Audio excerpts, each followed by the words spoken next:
豪门正统在海天，原汁豪肉熬出鲜。感谢鲜蚝鲜熬真材实料的海天蚝油冠名播出。感谢柠檬也能嚼着喝，只要3口就上头的优酸乳嚼柠檬联合赞助播出。买年货上天猫，年味年礼马上到。感谢承包全家年货的天猫赞助播出。本节目由重磅升级9维营养全覆盖的新一代飞鹤卓瑞奶粉赞助播出。打开微信搜索效果小程序，点击底部节目活动图标参与互动 ，call out 喜欢的演员上台咔咔。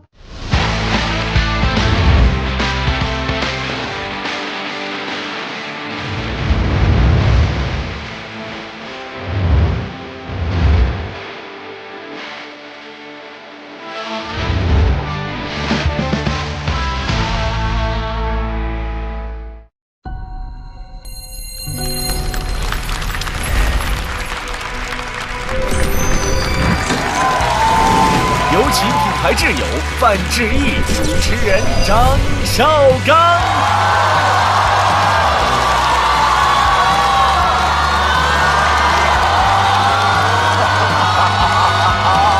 来吧，李总，来。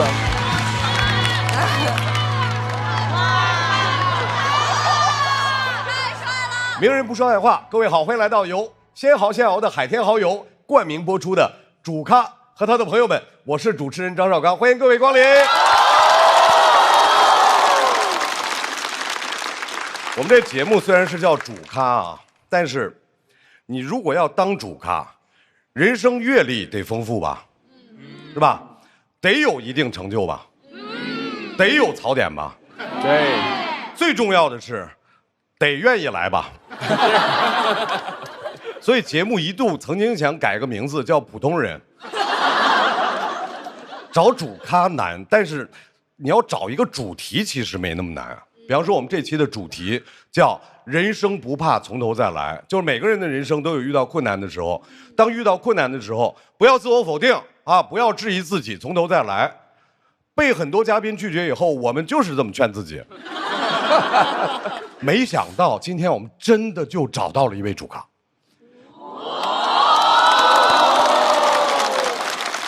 各位朋友，这是我们筹备的第4期，但是呢是第3次录，我们决定把它放在第2期播出，来弥补第1期没有主咖的遗憾。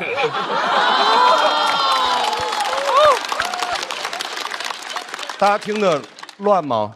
乱，太乱了。但是在我们娱乐圈，这就算井然有序的乱了，对吧？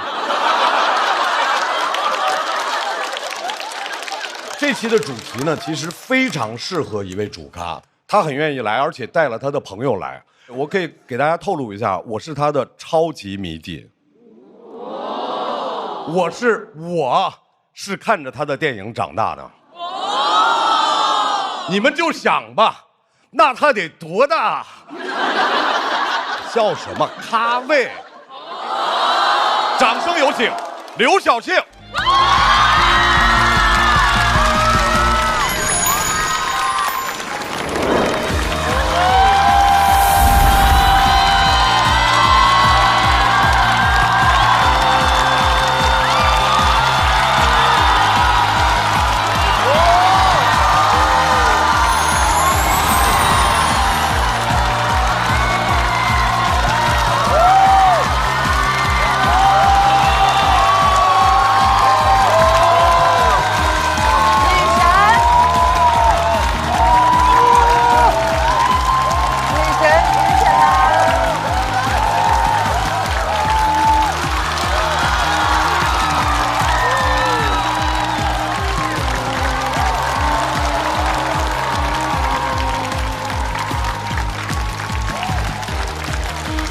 掌声送给亮亮。您坐，小静姐，您不坐呢，大家也不太好意思坐。小庆姐啊，我是非常了解，但是我就怕现场有一些年轻的观众对小庆姐没有那么熟悉，所以我们先来看一段刘晓庆老师的 VCR。在还没有大女主这个词的时候，有人就已经把自己活成了传奇，她就是本期主咖刘晓庆。刚出道主演电影《小花》就一跃成为国民顶流，之后更是拿奖不断，流量有，实际有。担任首届春晚主持人时穿的小庆衫也畅销全国，带货能力有，简直是全能 ace， 断层靠谱，内娱影视最严厉的母亲。光是叱咤演艺界已经不能满足庆姐了，她还跨界经商，涉足房地产、影视制作，自封亿万富姐。哎我，连称号都这么朴实无华。觉得无敌最寂寞。就在庆姐觉得自己无敌时，却陷入了人生低谷。之后，她从龙套开始重启演艺事业，只要给我钱，都去演。在演少女的路上一去不回，时间在她身上留下的痕迹，导演们都假装看不见。我们女人的责任就是展示生命的美丽。但别看庆姐一副软萌少女模样，却频频女王发言。那个时候我是领先了时代，现在是时代赶上了我。我为什么要听他的？我优雅的老去，我的生命不是要我自己做主吗？如此领先时代的庆姐，不仅要上桌，还要掀桌，把封建观念的桌子给掀飞。庆姐且慢，让我来掀。你掀什么？我一顿爆掀，给这桌子掀飞喽！这么会掀？难道阁下就是鲜蚝鲜熬，加一点就好鲜好鲜的海天蚝油？没错，豪门正统在海天，原汁蚝肉熬出鲜。我跟庆姐联手，掀翻一切。好，果然是条好汉。不说了，咱们饭桌上见。哪儿还有饭桌呀？已经被我掀飞了。虽然嘴上质疑结婚的意义，但姐还是勇敢踏入婚姻。每一次都是逼婚，就追阴了，就好吧，就光就结了。只不过有时候是一只脚踏入，一只脚踏出，没办法，姐只是在做自己。在社会上或者爱情上立于不败之地的女人，就是特别自信的，而且可以自己养活自己的。这男人呢，就如潮水般涌来，给姐都快整溺水了。不是你是有6个男朋友吗？我说不是有8个吗？为啥不少说2个？虽然年逾古稀，刘晓庆仍折腾不停，上一路繁花健步如飞，给小伙牛仔仔累得差点不在。我有点喘了，你瞧那个柔弱的身体不行。进军短剧界，搭档耿大勇，这是不是就是叫暖男呢？上演暖男和酷姐的甜甜恋爱，可能是庆姐的人格实在太过丰满，还影响了本期其他嘉宾，按年下人格化为张纪中。但年下夫人精力太过旺盛，张爷爷被半夜3点喊醒去新疆骑马，可能这就是拍烂片的报应吧。那谁和那谁，你们都小心点啊！还能不能玩？跟夫人直播时突然睡着，可以理解，毕竟要是醒了又要被喊去新疆骑马了。接着，庆姐的大女主人格化为周扬青，爱别人同时，你也一定要自己爱自己。从网红转型成服装美妆品牌老板，一边谈恋爱一边搞事业，怪不得精力这么旺盛，连卖的面膜都是冰美式的。最后，庆姐的抓马人格化为赵英子，走红毯时突然优雅的晕倒。尽显演员的职业修养，不愧是中戏毕业，连假摔都是教科书级别，还自封嫡蜜梦渣。我是嫡蜜梦渣赵英子。看来他的人格也很丰满，身上至少有4个人。说回刘晓庆，姐已经如此传奇了，还愿意广开言路，带着自己的搭档小弟和3个化身来主咖接受吐槽。凡是密奏有功者，无论何人都可封官受赏，言者无罪。回顾刘晓庆这一生，从不缺乏从头再来的勇气。与其说她过去演活了谁，不如说她活成了自己最精彩的作品。至于是善是恶，还是千古迷惑，自有人评说。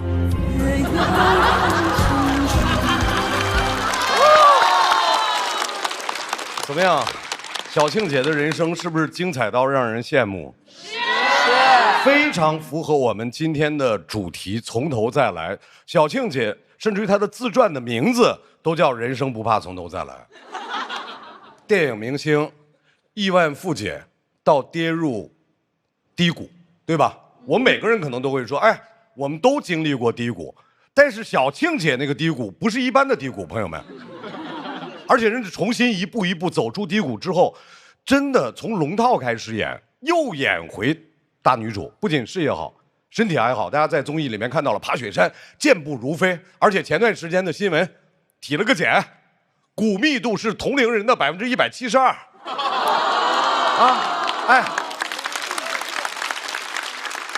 哇，就这身体，就这种身体状况，同龄人都不爱跟他玩儿。我跟你说，正好，我姐也不爱跟你们玩。这场来的嘉宾多多少少都和小庆姐有点关系，咱们一个一个介绍啊。首先，张纪中老师，著名的制片人、导演，小庆姐的好朋友。小庆姐从低谷出来之后的第一份工作，季中老师给的。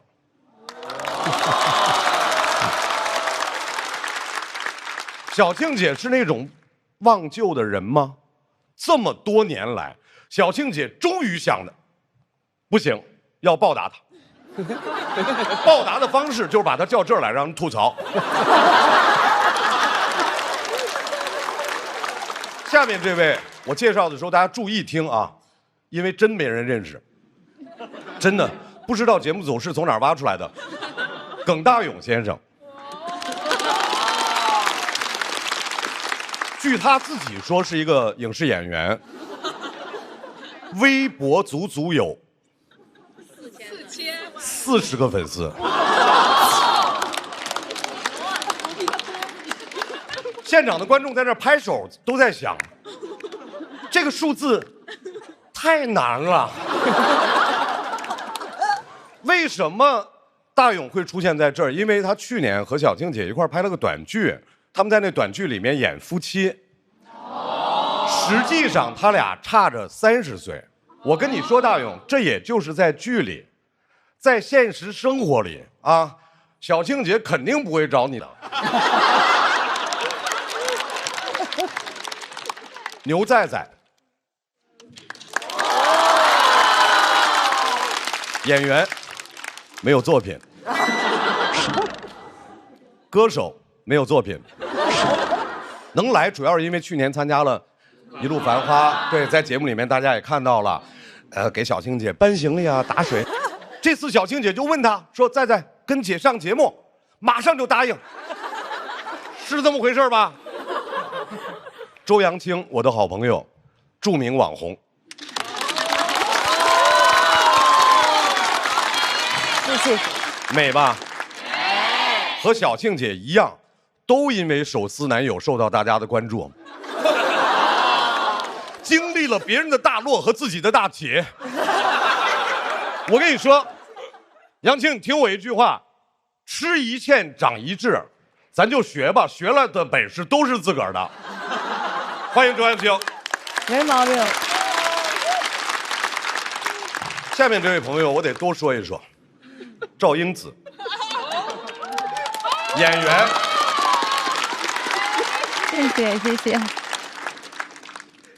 不一定是好话。歌手，他的人生也很精彩，做过很多很大胆的尝试。他那不叫从头再来，就是从头胡来。你看啊，出道的时候，很多观众心中的白月光，对吧？没错吧？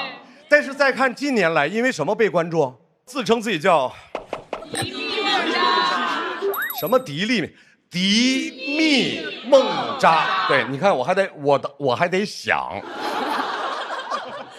以前是白月光，现在已经月全食了，一点光没有啊！希望今天晚上发射光芒，欢迎赵英子。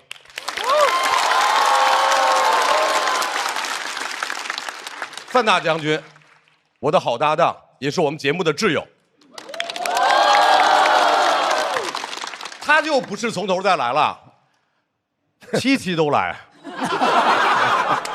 这次来说脱口秀的2位专业的脱口秀演员，掌声欢迎小慧、呼兰。不用多做介绍，我们从头一个一个来。首先，掌声有请呼兰。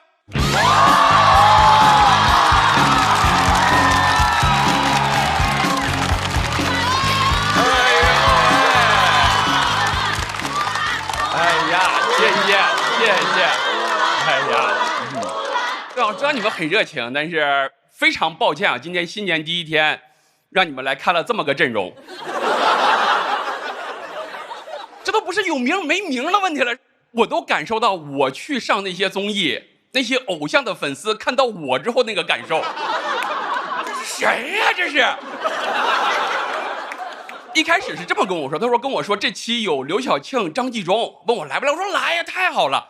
结果一来，就跟那个点外卖是一样的，对吧？就那么2块肉全放上面了。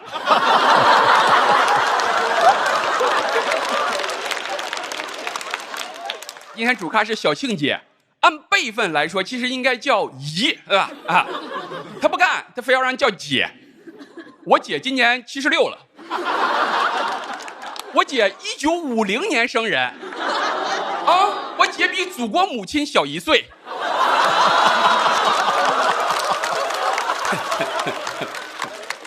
但小庆姐呢？你说真的看着不像是70多岁的，你说是50、60岁吧，没毛病啊。但总有人忽悠她说：“哎呀，你演的20多岁的人，我们都看不出来。”姐，我今天说句实话呢，能看出来。我觉得就是因为他们总忽悠她，整的小庆姐现在戏路越来越广，是吧？10几年的时候还演20多岁的角色。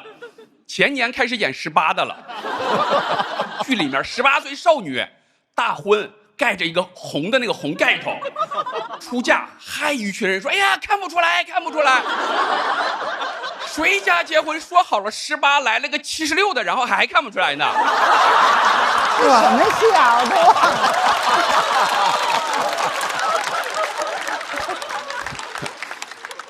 而且人家主要不是因为年纪问题，主要是人家小庆姐气场强大。人家一般戏里面一掀那个红盖头，都是那种哎呀欲说还休的那个感觉。她那个盖头一掀，哎呀，你感觉图穷匕见的，哎呀，感觉下一个环节就应该是新郎给新娘敬茶了。小庆姐也是经历过大风大浪的人，你想想看吧。小庆姐是1971年出道。1973年被81电影厂选中，然后火遍全国。如果你们不知道这个时间点有多早呢，我可以这么跟你说：1972年呢是尼克松访华，同年美国水门事件爆发，同年张绍刚老师诞生。对于世界来说，那个真是悲喜交加的一年。时间继续往后推，1983年那一年，小庆姐是主持了第1届央视春晚。不是说她去演了个节目，她主持央视春晚的主持。你想想看，这是很多专业主持人一辈子都达不到的成就，对吧？哎，你想想看吧，啊。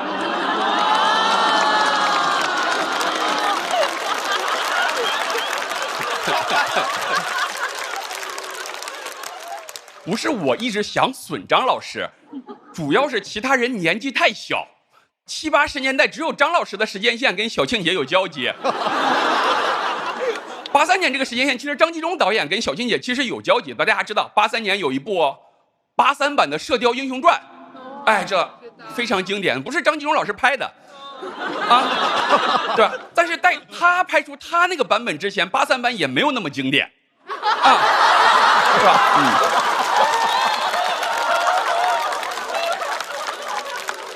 看过吗？看过张导拍的那部《射雕英雄传》吗？我天，郭靖只是憨厚，他不是傻子，他直接给别人拍成傻子。郭靖一说话都是那种蓉儿，我不知道，这哪是郭靖，这不是蜡笔小新吗？哎呀，我看的时候特别害怕郭靖使出一招动感光波。时间继续往后，小庆姐1987年金鸡百花双料影后，87到89年百花奖3连影后，历史独一份的，前无古人后无来者。91年的时候出演了电影《大太监李莲英》，她演慈禧。你们知道谁给她演大太监李莲英吗？姜文。我觉得姜文后来演各种硬汉，就是那时候伤着了。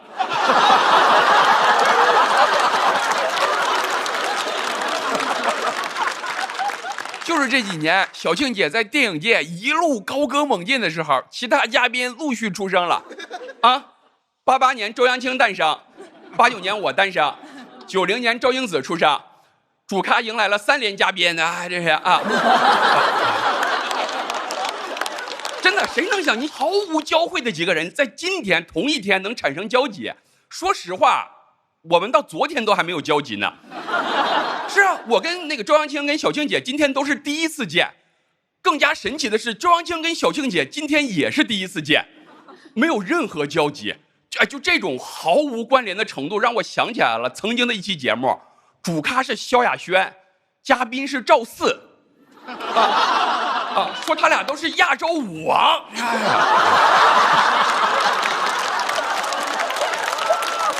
时间继续往后推，95年，刚才看了嘛，小庆姐演了那个电视剧《武则天》，家喻户晓。那时候真的是老少咸宜。小的时候你要看武则天这个电视剧，在家里面不算是玩儿，就爸妈觉得你是在学习历史，让你看的。我到现在都还记得，里面学过历史的朋友知道，武则天后期有2个面首，武则天后来为他们荒废朝政，而历史叫2章祸乱朝纲。你说小庆姐如果当年遇到的2章是张绍刚跟张纪中，感觉武则天晚年很难荒废朝政。不光不会荒废朝政，我觉得武则天恨不得24小时都在上朝，从此君王不退朝。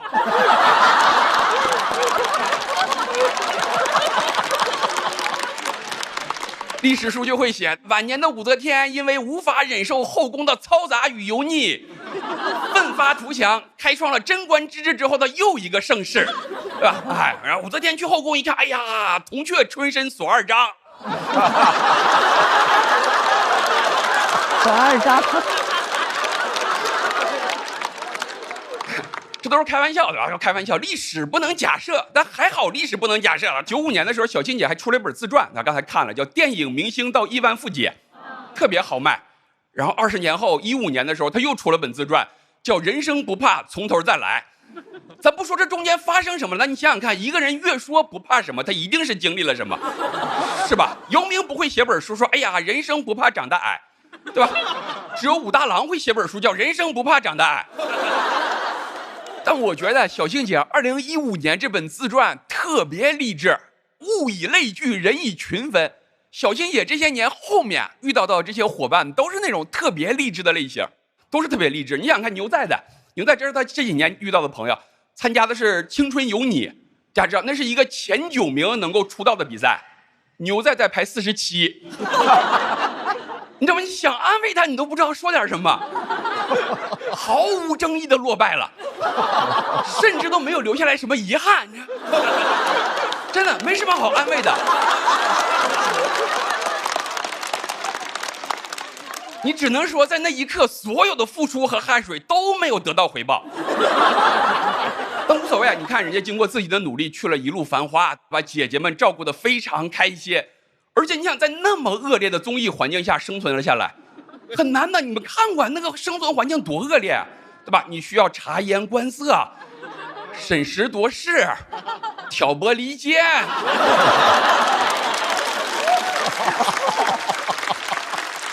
这期是小庆也点名说一定要带牛仔的。你看这个人生轨迹相当励志嘛，唱跳走不通就上综艺去照顾姐姐，对他来说照顾奶奶嘛，奶奶啊，奶奶们翻红，然后他开始啃老。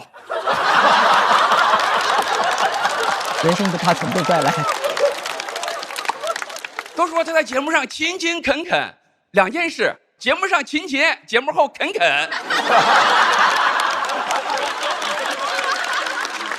葛大脚也是，这也是小庆姐点名让他来的，他俩合作过短剧，所以说你看小庆姐这个人就是仗义、局气，自己有工作，哎呀，总想着周围的人。但我觉得小庆姐啊，要以后再这么拖家带口的呢，虽然你不怕，但很可能人生又要从头再来了。但实话实说，大部分人是的确不认识耿大勇，但很可能一部分人认识，又不好意思承认自己看短剧。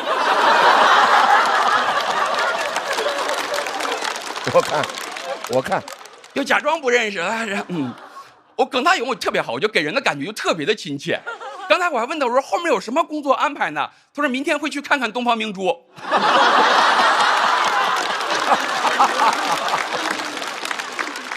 最后一个赵英子也一样，也是庆姐第1次见。你说要不然说庆姐仗义呢，就不认识的也带出来干活了。网上一搜，全是他在直播间里面自己爆出来的消息，他已经单方面谈了好几个1线男星了。我也看不懂，他只是出于人道主义的考虑，希望他一切顺利吧。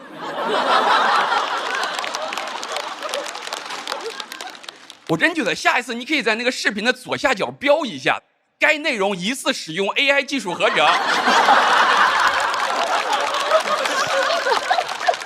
最后想说一下，你想想看，小庆姐这个人生跨度，从尼克松访华到 AI 席卷全球，厉害对吧？技术可以更新，版本可以迭代，但生命力必须顽强。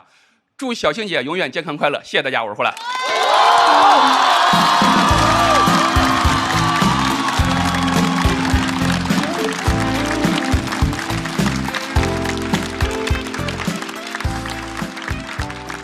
呼兰，我是没主持过春晚，我也没去过，一样的。谢谢你把后边一句话说出来了。对呀，你也没去过，一个没去过的说另外一个没去过的，有意思吗？啊！我们小慧去过。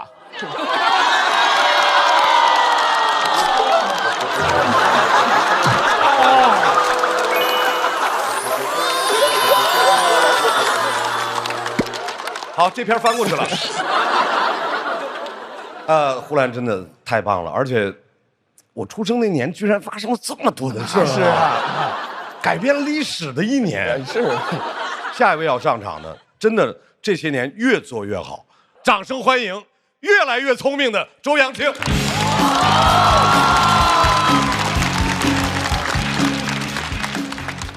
大家好，我是周扬青。很高兴呢，今天来到主咖。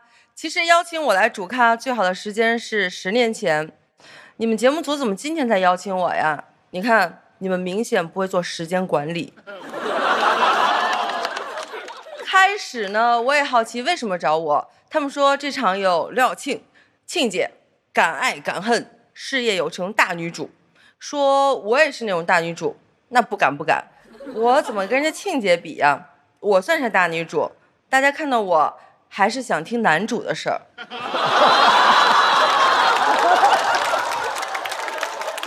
庆姐就不一样了，你要让庆姐提男主，那庆姐第一反应是啊，哪个啊？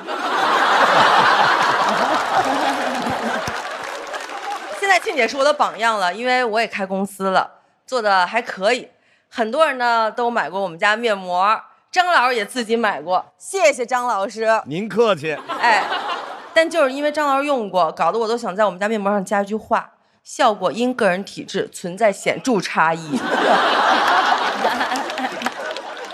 张老师，您不敢再买了，都作腮了。您看您脸都小成啥样了？您不要脸了，可别再用我面膜了。我说你朋友吗？不是朋友吗？愣鬼啊！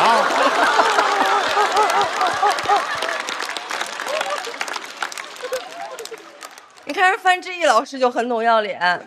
范志毅老师这种人呢，也就男生比较熟，是那个年代男生第2喜欢的明星，第1还得是咱庆姐，那是那个年代国民女神，就连范老师应该也选刘晓庆。作为亚洲第1后卫，最想追的不是对方的前锋，最想追的应该是刘晓庆。有点道理。范老师呢，现在一把年纪了，还每天跟那儿踢球锻炼身体。今天的范志毅呀，看刘晓庆是当年的白月光，刘晓庆看范志毅，嘿，183黑皮体育生。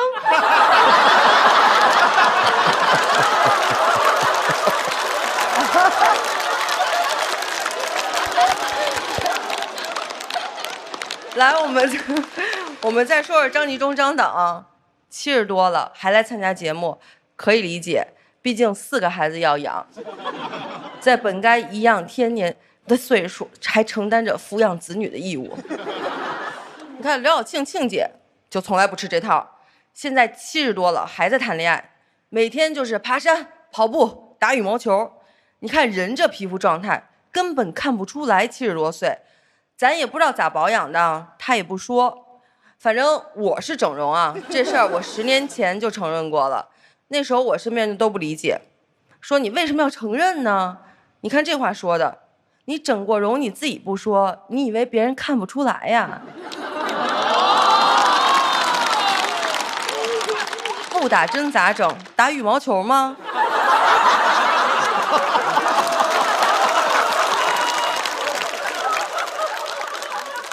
没有这段啊，这段我就是想承认一下我自己整过容啊，真没别的意思。但我整容这事儿不值得学习啊。谢谢。再说说我们牛仔仔啊，小孩挺聪明的，跟庆姐录节目，俩人一块上雪山。70多岁的小庆姐健步如飞，27岁的牛仔仔气喘吁吁，还在那儿喊姐，这是高原，我走不动了。有一说一，庆姐身体是真好，但你说你20多岁大小伙子，你也太聪明了吧？你是知道庆姐爱听这话，你在山这边喊的是我走不动了，雪山那边传来的回声是庆姐您身体真棒。你说庆姐能不高兴吗？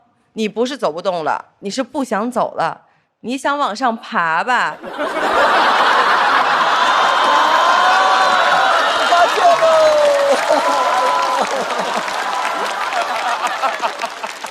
你只要能扶住庆姐，庆姐就能拉你一把。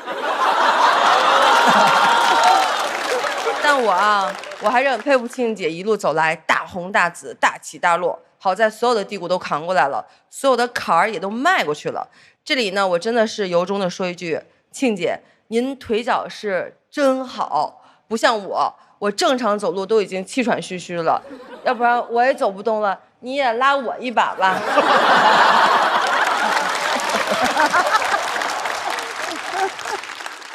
其实呢，我从庆姐经历里学到的就是，人只要做自己，就会顺风顺水。直到我去参加浪姐，我去之前可自信了，不就唱歌跳舞吗？我在夜店蹦迪蹦得可好了，去了之后跳的那叫一个差，可能是因为浪姐不让喝酒吧。我都蹦半天了，其他卡座的姐姐根本没反应。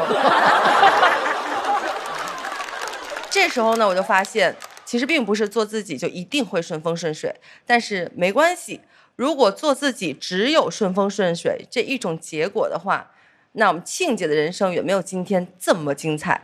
谢谢大家，我是庄青。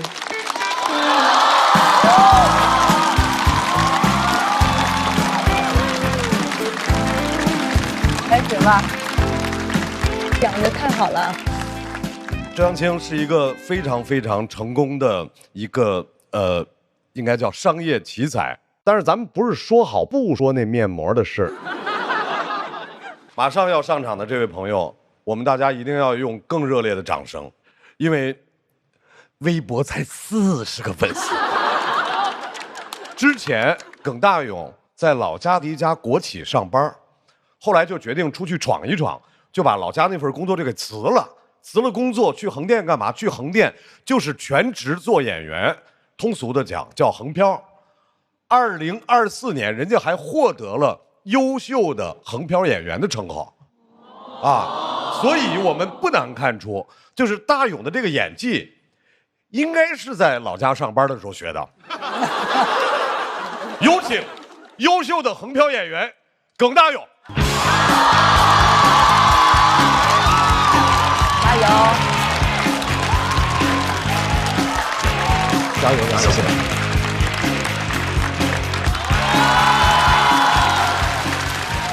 大家好，我是演员耿大勇。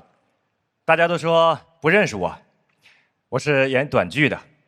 你们可以去某果上看看我有多少粉丝。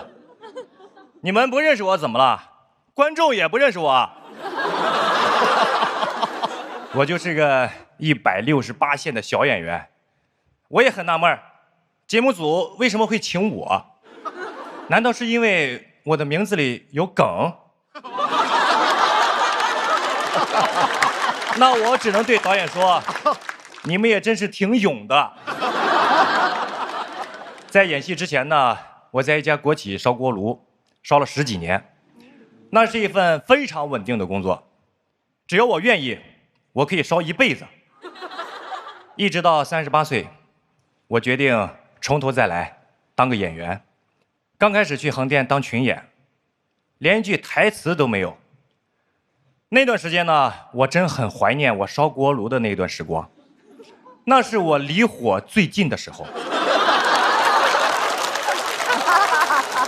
这个都好聪明啊！后来呢，我就开始演短剧。我得感谢短剧，短剧给了我机会当主演。以前我都不敢想，我还能演霸总，我完全都没有这种生活体验。我能说来的霸总语录就只能是：服务员，今天全场的热水由我耿公子来烧。好霸道。今天能来这里啊，我得感谢小青姐。刚开始演短剧，小青姐不太适应，总问我这么演的逻辑是什么，我为什么会突然给她一巴掌。我说短剧本来没有逻辑，删的人多了就有逻辑了。小青姐问是什么意思，我说能动手就别吵吵。她还问我短剧和长剧最大的区别是什么？我说，在短剧里我的戏份长，在长剧里我的戏份短。短剧每天得拍10几个小时，大部分演员没有镜头的时候呢，就会去休息，换执行导演来搭戏。但是小庆姐会一直都在，而且她要坚持自己搭戏。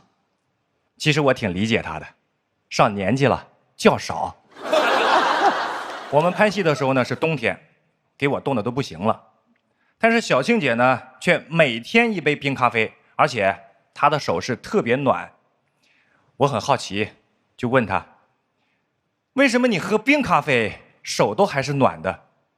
她说：刚扇完别人巴掌，震的。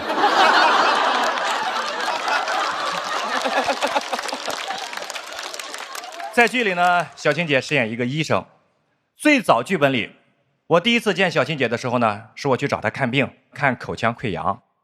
小青姐针灸给我治好了，一个口腔溃疡给我扎了10几针。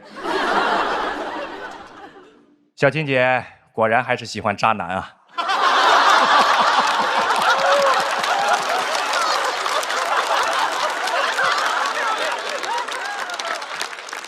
牛仔仔在节目上对小青姐嘘寒问暖，都说他是暖男。他算什么暖男？我这种烧锅炉的才是暖男。你得摆正自己的位置啊！你在短剧里，你做不了小青姐的男人，只能当小青姐的仆人。照顾姐姐可以，但是男主必须得我来当。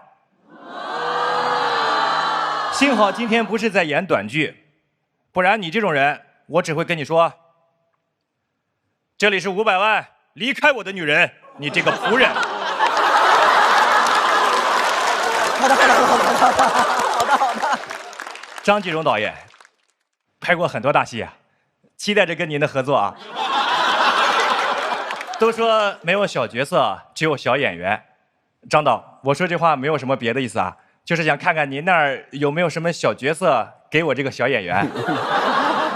张导很厉害，之前做导演呢非常成功，现在做直播也很专业。他直播的时候晕倒了，第一时间不是去上医院，而是上链接。他人都晕倒了，他老婆还在那继续卖货呢。观众朋友们看不下去了，让他打120或者打110。他老婆说：不要120，不要110，只要99。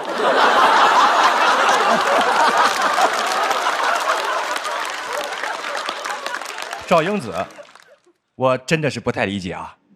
一出道的时候就演女主，多好的资源，现在不演戏了，总在直播间里说错话。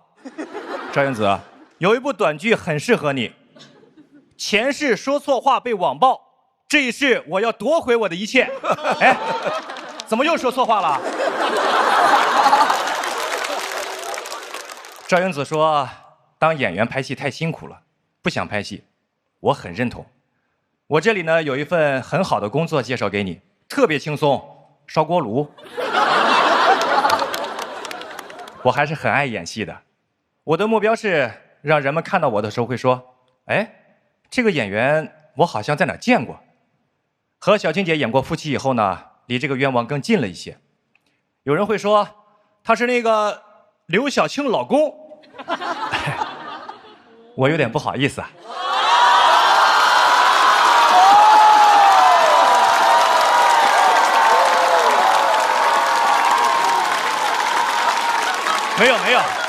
没有。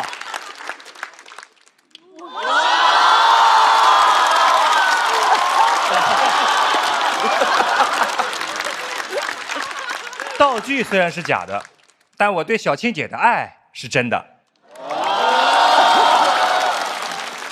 虽然比不上在座的各位，但是取得今天的成绩，我已经很满意了。感谢每一个帮助过我的人，感谢短剧，也感谢我的40个微博粉丝，他们分别是用户82735，用户28763，我就不全念了啊，害怕被他们发现了取关我。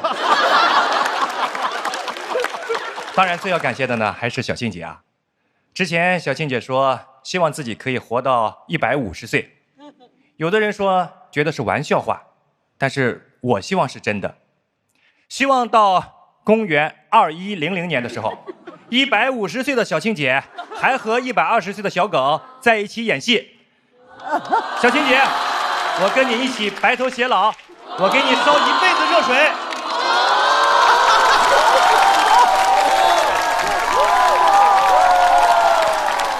谢谢大家，我是演员耿大勇。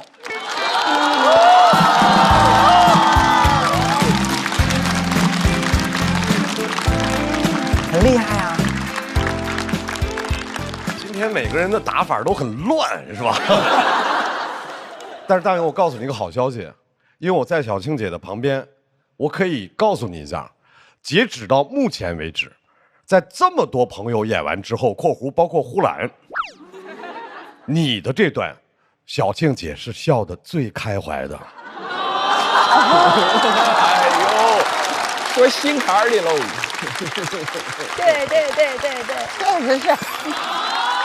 就大勇的这段表演完了之后，大勇，我跟你说，你的微博必涨粉，怎么也能涨10个8个。我觉得明天50、60吧。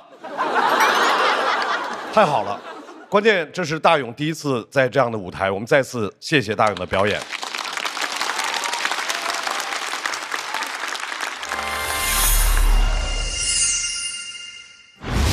老板，春节送礼项目全面受阻，送零食礼包，最后送回到自己；送保健品，一口没吃到过期，预算燃烧了，感情还没到位。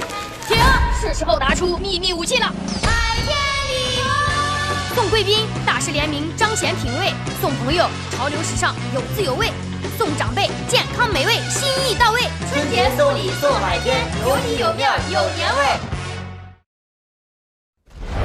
牛仔仔呢，大家对他有印象，真的是一路繁花，而且他自己说他在一路繁花里面讲过一次脱口秀，还有人说大声的说对，啊，并且强调稿子是自己写的，还虽然标注了一下说虽然没梗，但讲的非常流利。完了，牛仔仔，我稍微跟你说一件事，就是没梗的。那不是脱口秀，那就是一段讲话，好不好？但是我觉得也别这样啊，也不能打击那个年轻人对脱口秀的这个热情，我们还是得鼓励，好吧？下面我们用热烈的掌声，请牛仔仔上台讲话。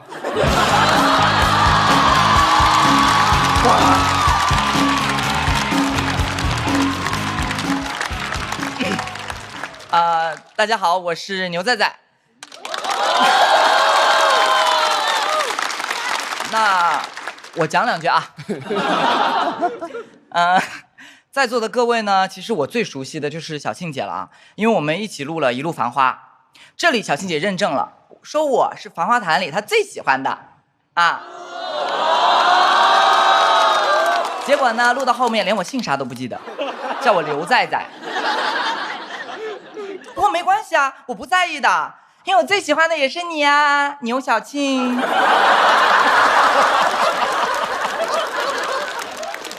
咱们小孩报仇1年不晚啊。然后呢，我们整一季节目里面有一个爬玉龙雪山的一个场景，我不知道你们记不记得，真的非常辛苦啊，海拔4500多米。然后呢，我还特意扶了一下小静姐，结果小静姐不乐意了，说：“哎，你别老搀着我，你扶别人去。”我一回头，哪还有别人呢？向太坐轮椅，蔡明姐倒下了，强姐进医务室了，摄影组都倒下了。那要不是我有姐，我躺那儿了，我就。姐，我那个时候真不是搀着你，我是拄着你呢。那天其实人非常多山脚下围满了特别多粉丝。小静姐非常心疼说：“哎呀，你看我的粉丝太热情了，都跟到雪山了。”然后呢，跟粉丝说：“哎呀，天气太冷了，你们快点回去吧。”粉丝也非常热情的回应咱说：“照顾好自己贺峻霖。”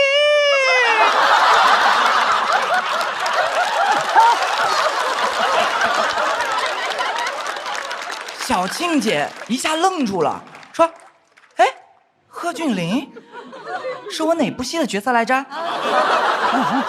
其实呢，小庆姐呢是从来不会被网友的恶评所影响的，因为根本刷不到。咱们网友的评论一般发在哪儿微博、音符，还有小某书。但咱姐刷的什么？某日头条。你们是不是觉得这种平台的八卦特别滞后？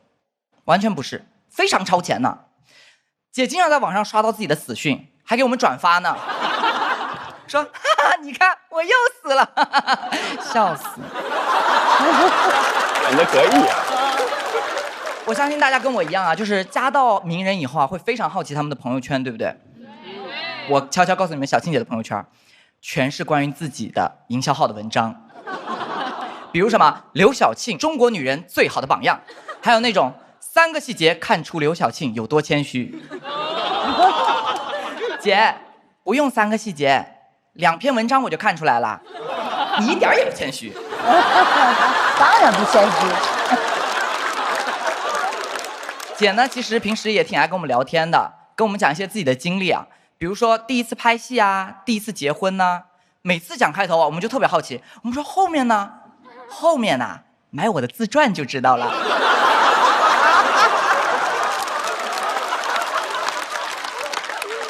小庆姐呢显年轻，肯定是归功于她的好心态，对吧？前段时间呢，我们得知她收藏的翡翠被自己雇的保安监守自盗了。那换作是我肯定气得睡不着，气死了。结果小庆姐说：“没关系你看背叛我的人，我都给一堆翡翠，那忠诚于我的人呢？”我说：“那最终都会背叛你姐。”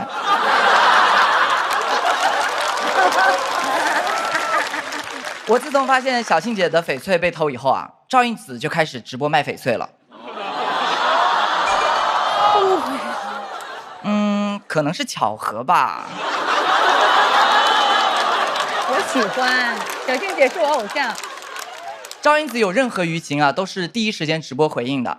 赵英子回应恋情，回应假摔，回应被夺舍。赵英子面对舆论都是热处理，每次还要故意提醒大家不要录屏，如果录了也不要发到网上，在那自欺欺人。姐，你是真觉得大家不明白你的目的是什么吗？屏幕面前的观众朋友们，千万不要把赵英子老谋深算打在公屏上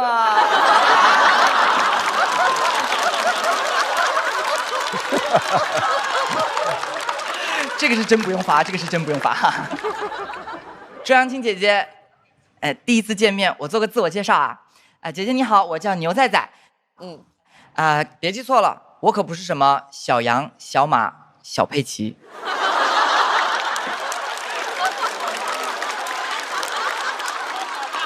小牛，张纪中老师一把年纪了，还在和老婆直播带货，一播播一天，真的非常辛苦我感觉张纪中老师后面都快晕过去了，眼睛都闭上了。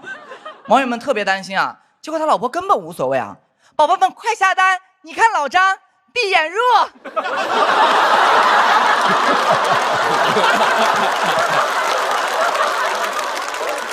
那个讲了大家，那我也讲讲自己吧。今天的各位老师呢都有自己的代表作，只有我呢还在摸索，甚至不知道自己到底算什么职业。但是你们要是攻击我演技差，请记住我是一个歌手，你们要是说我唱歌难听，没关系啊，其实我是一个演员。还有人吐槽我不会要靠刘晓庆吃一辈子吧？当然不会啊，我现在也是有了自己的事业，我正在撰写我的自传。如果想了解更多关于刘晓庆的婚姻、事业以及爬雪山的幕后故事，欢迎购买我的自传。谢谢大家，我是新锐作家牛仔仔。说得很好，话剧演员。对不起，老师，对不起了啊，谢谢你了啊，别本本上了。没看出来啊，小孩嘴挺毒啊。几岁啊你？就来了，扒拉扒拉扒拉扒拉，还写自传，你自传里全是刘晓庆？不止，有5个姐姐。那我就给你写序。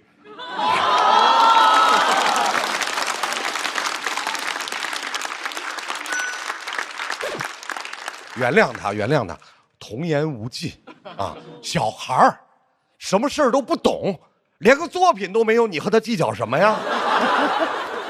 下一位要上场的范志毅，范志毅不得了，不说了，掌声欢迎范志毅。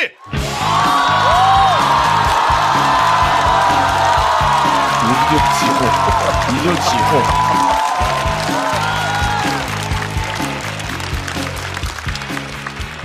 大家好，我是范志毅。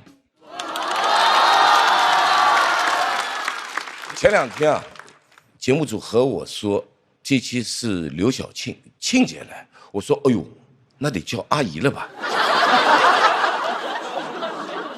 不，从年龄结构上就是这样了啊。我今天过来一看，这都是什么人？我奇形怪状的啊，大长胡子。小白胖子，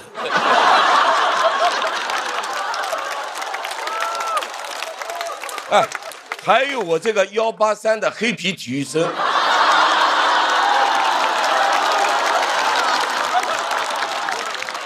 就为了哄阿姨开心。不知道的都以为今天是来过寿的。庆姐蛮厉害的。人家老艺术家了，这一期的主题是人生不怕从头再来，那就是从头开始讲。刘晓庆1950年生人，大家可能对1950年没什么概念吧，我也没什么概念，但我知道那一年世界杯啊，才举办到第4届。我和庆姐蛮像的，02年大家都知道。我们人生的转折点，我们都受到了很多人的关注。我是那一年世界杯和队友一起被关注的，庆姐是一个人被关注的。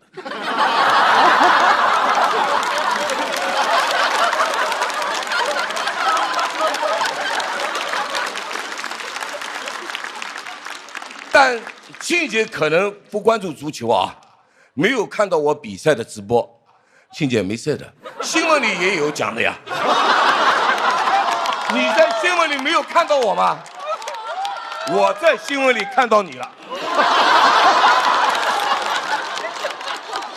说实话啊，那一年我表现没那么好，但我听说你表现得挺好的，又运动又学习的，你也是体育生啊。后来庆姐还把那段经历写成了书，说那会自己特别自律，天天早上6点起。废话，他不起来也不行啊，不都6点起吗？那不是纪律吗？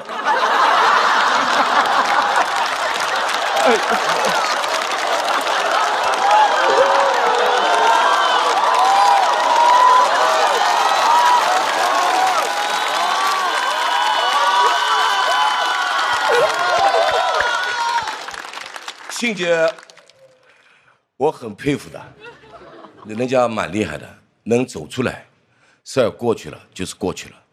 对庆姐来说，那一年啊没什么好提的，而我只有那一年能提。人家能从头再来，我不行的，我从头再来，那还能进世界杯吗？庆姐到这个岁数还坚持锻炼，不能说人身体素质好，得说身体特别硬朗。爬雪山都不带喘的，看着就特别厉害。我懂的，庆姐故意的。其实爬雪山喘才是身体好，人就怕不喘就真得从头再来了。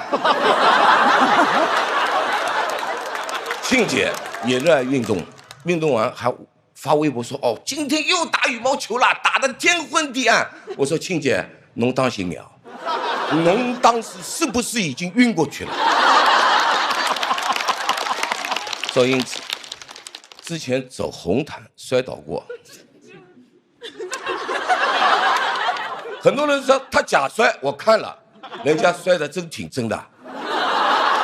观众非得说他是假摔，假的。人家都说了，天气太冷，吃的太少，血糖太低。反正我队友假摔也是这么说的。而且摔得很有欺骗性啊，动作也很浮夸，让我想起了内马尔。哦呦，真的很专业啊，都快赶上专业队了。下次摔得真一点。他之前还说自己是迪蜜猛扎，像大美人。侬啥地方像大美人啊？哪里不像啊？你像的是内马尔，那不南美人吗？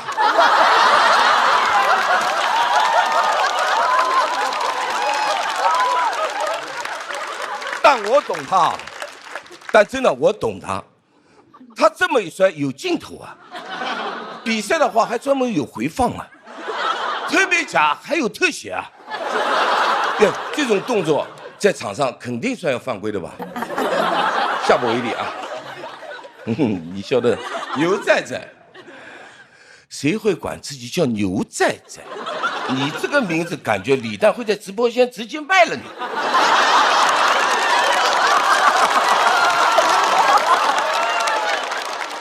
作为这个节目的品牌自由，刚开始我很有责任感的，结果节目组和我说这一季啊，我每期都要上，吐槽70、80个嘉宾，哦呦，谢天谢地哦！我犯罪什么人，让你们这么想我啊？我也不是啥都吐槽的呀，我有底线的呀。我这个人有3不讲啊，第一，我不认识的我不讲；第二，不认识我的我不讲；第三，我不想讲的我不讲。所以，周扬青、耿大勇、张老这仨我都不讲。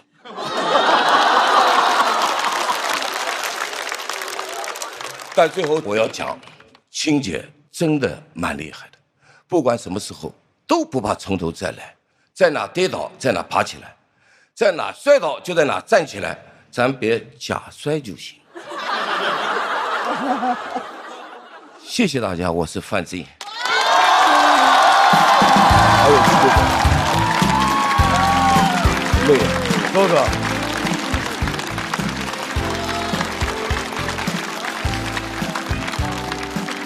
喝对了，今天喝对了。范哥这个表演确实好，是吧？确实好。而且我太有同感了，范哥，我也每期都上的。不是，我也不是。这期节目他叫我上来，我正在想，要70、80个嘉宾，我这么都跟他结下梁子了。这个我以后的路不是羊肠大道了，我怎么弄啊？庆姐，那个庆姐在笑。范哥啊，羊肠的叫小道。不管羊肠小道也好，光明大道也好，这我真是有点难。是不是下一期换个自由来了？我哪像庆姐呀？我不能再从头再来了。